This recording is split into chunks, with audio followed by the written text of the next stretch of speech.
Hello, welcome to the Organization Design Studio podcast.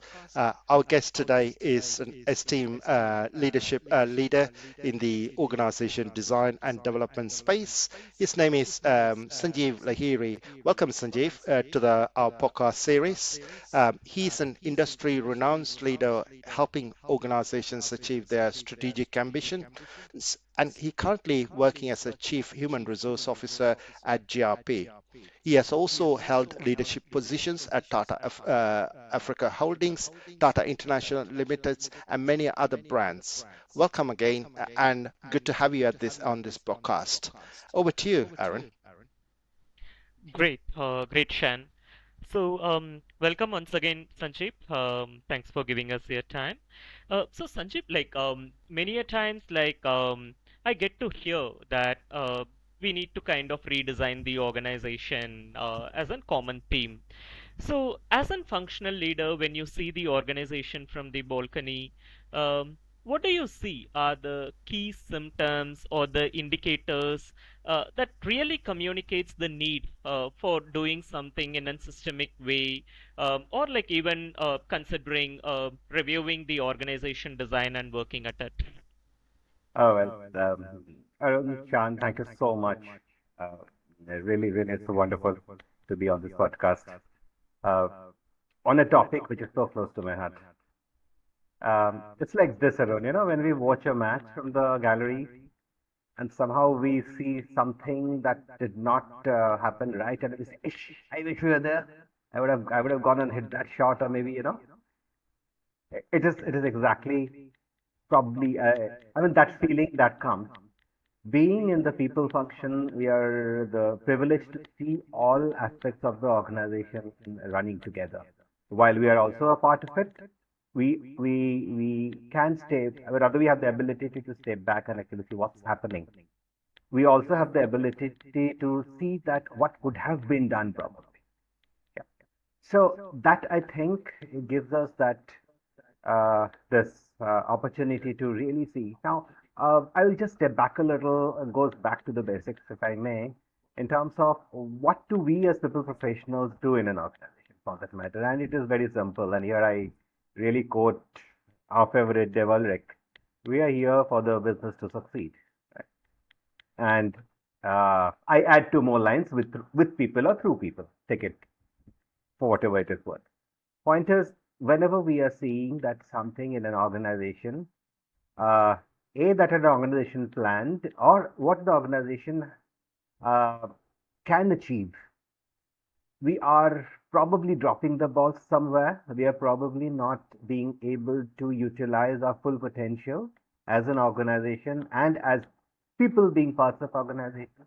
I think those are very clear signs that can be picked up and delved more uh, threadbare.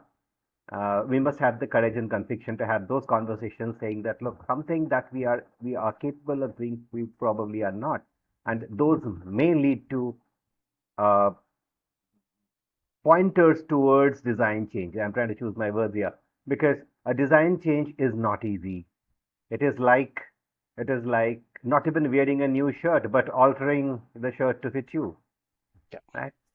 At times, it may also be that look, you don't fit into the shirt anymore, so basically cut the flap out.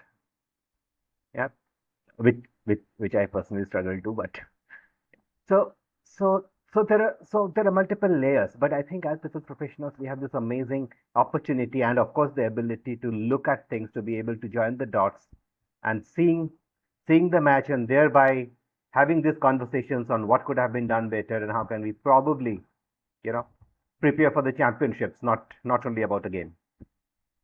Have I answered you? Yes, definitely, Sanjeev. Thank you for great insight and a great analogy bringing the shirt. How do you fit the shirt that you have, or do you go and buy a new shirt that fits in for the future needs as well? I think it's a great segue into it. How would you, from your experience perspective, you also touched on doing the design with the people. What are the key elements would you kind of highlight to some of the listeners, HR HRBPs and leaders in the industry, how would how they need to approach this organization design change? Because there is a myth in the industry, organization design is all about org chart reallocation of org charts. So could you expand your experience in that space, and how what other key advice would you give to some of the leaders and HRBPs to approach the org design in a systematic way? John, what has helped me and what I've learned on my on my way is as follows. I firmly believe that the whole people practice is about um, three words: capacity, capability, and engagement.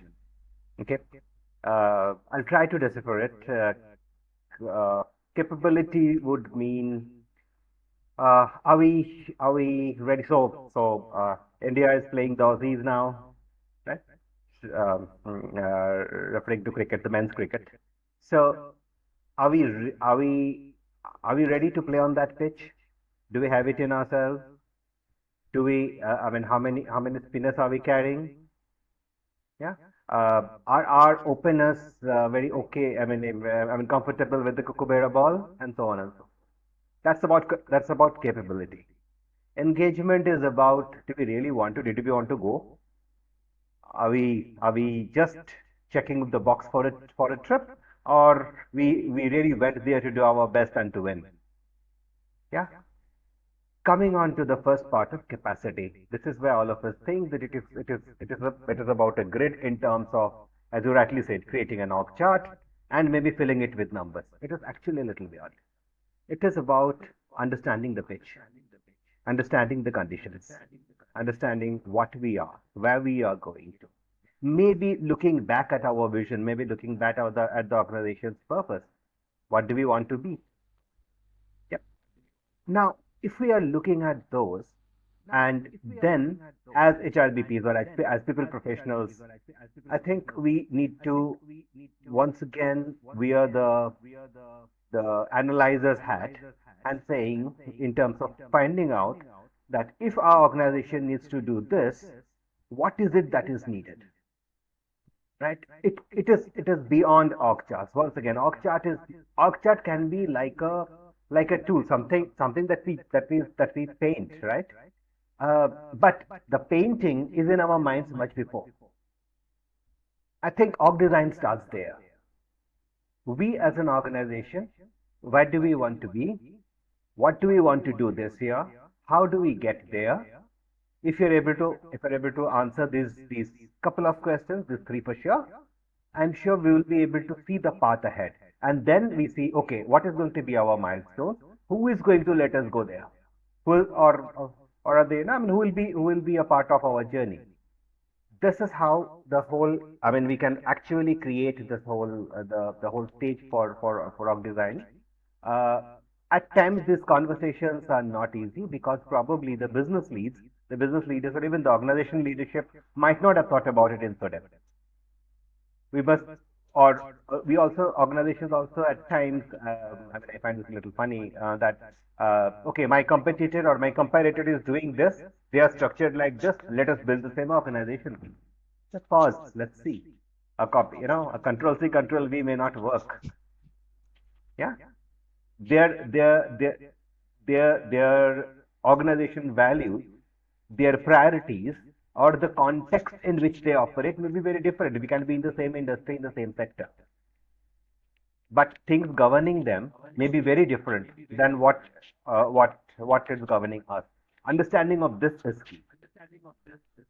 So if you're able to really, I mean, do our homework, think a bit once again. Yeah. I always found, and I learned it on my way once again. My mentors used to say this: when the why is clear, the what and how are easy. It is very true.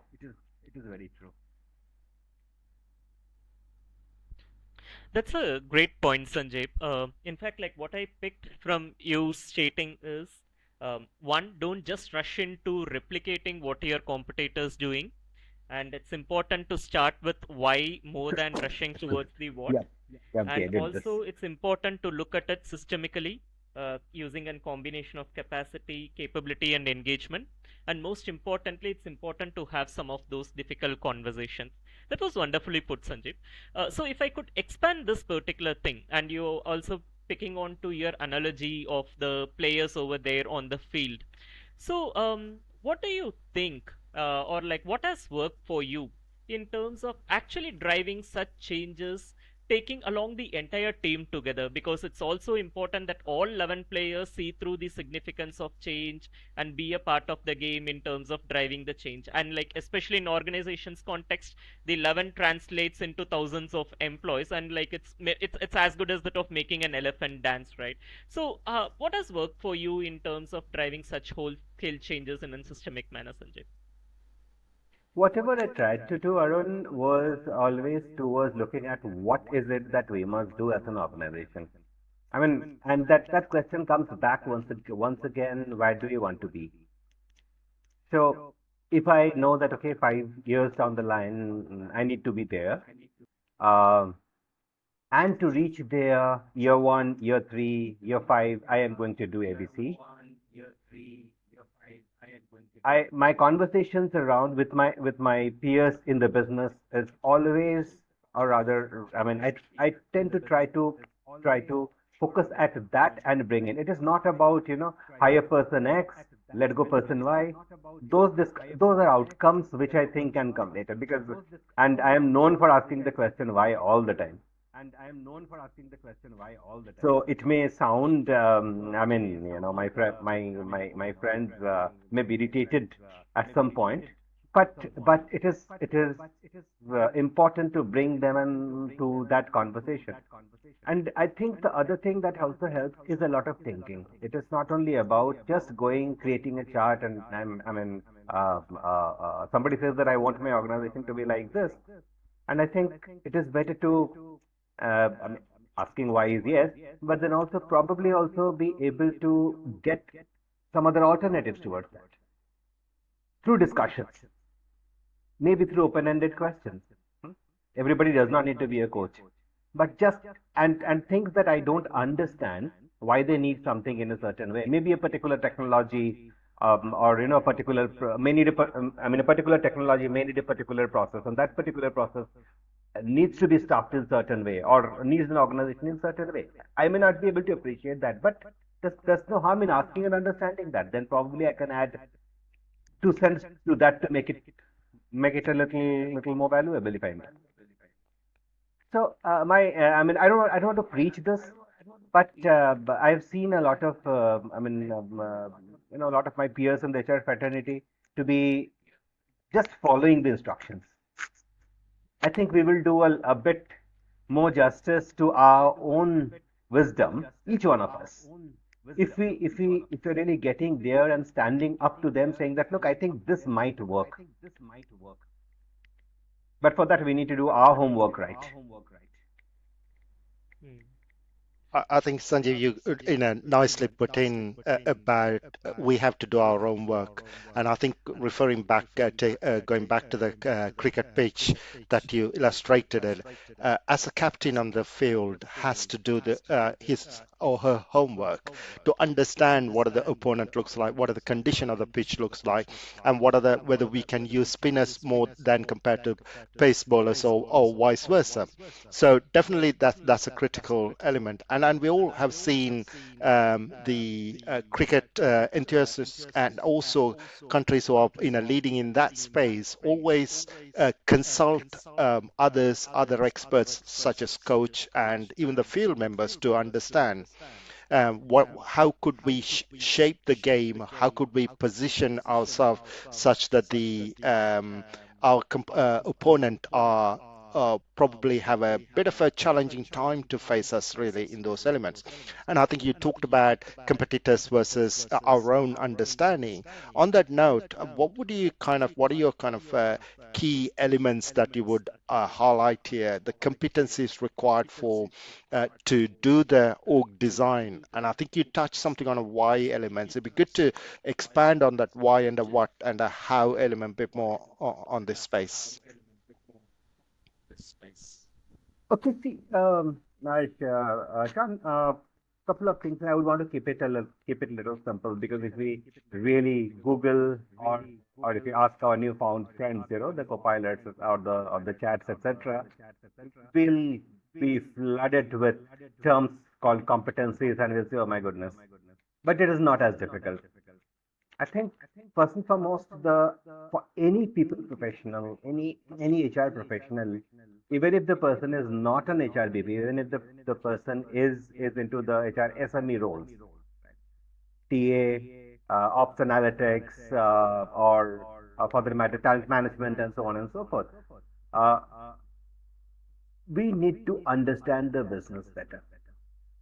That is probably somewhere that we spend the least of our time or efforts, because me included, we were conditioned saying that business is somebody else's baby. We are the people professionals. We are HR people. We will talk only about it. That does not work. So, are we able to talk the business language? Are we able to create? Be able to understand at least what is getting into the business, including money, where it is being spent, or what is getting out of the business, and how it is being done. I think this much is enough for us. So basically, business acumen will definitely be one, and I think it is a non-negotiable for the entire HR fraternity. Do we think how do we think about advancing? Here I'm quoting from Devilrick once again, advancing human capability, but it is about, are we really able to understand the strength that our people bring in? Unfortunately, our appraisal systems are designed to find out the shortcomings. I'm trying to put it just basically, reverse the curve, saying that are we able to find our strengths, and can we work on our strengths by we as self, and also to the to the entire, about the entire organization. Uh, so the whole aspect of talent management comes in over here. Yeah. Do we have the right people? Who is strong on what? What are our weaklings? Weaklings will come by default, but most importantly, what is the strength of this team? Right? Team A versus Team B or rather, mostly is different. So, what makes Team A succeed, and what makes Team B succeed? If all the teams succeed, that then together the organization succeeds. So, are we able to understand these? Uh, the third one would be probably our ability to handle information. Now, one, we are privy to plenty of information. One, by formal sources; two, by definitely the WhatsApp universities; and three, by informal sources in the organization. Being in the people function, we have access to people, or people have access to us. We get to hear, a lot of things. Call it gossip, but for me, it is information. Yeah. Even data. How can we use all these points and information? Raw data and information, to make a meaningful story for the organization. Hmm. Can we foster collaboration across the organization? Can we really create teams? I'm not saying those, I'm not at all indicating those team buildings. Yeah, those are good. Okay, good to have. Fine. But can we really create the team? Can we really, or can we be the team leads, support, to be able to understand, to be able to make them understand that what is going in, or what is not going right in the team. For this, it needs a lot of our own involvement, our own, probably, knowledge of the subject, but most importantly, our sixth sense. And I personally think, for all people professionals, the sixth sense has to be the strongest. A lot of hunches come in. If you're able to have data around, then the hunches are no longer, a wish. It becomes a meaningful story. It becomes backed by evidence. And last but not the least, maybe the world is complex. Can we make it a little simpler? So by, okay, I know it's a very preachy statement, but uh, the teams or even us may not understand the those those big business analysis. Can we create mechanisms where the last person in the room can also know or can also relate themselves to the business vision? A very tall ask. Yep. And I mean, in some of my assignments, or in couple of my exposures, I had the privilege of seeing this happen on the ground. So the story of President Kennedy asking somebody, the doorman in NASA, Yeah. with the answer coming in, "Okay, I'm helping to send man to the moon." It actually happens. Can we be those facilitators? It was very well put, Sanjeev. So how I received you talking is it's about understanding the business, understanding the people, understanding the data, and in the process, how do you also establish connect between individuals and the connect of the individuals with the larger vision, playing a very critical role in terms of starting any design work and also most importantly driving the change work for the organization. And that was quite well summarized, Sandeep. If you want to learn more on how organization design approach can help you deliver your business strategic intent, then please reach out to Shan Pratashan and Arun Kumar.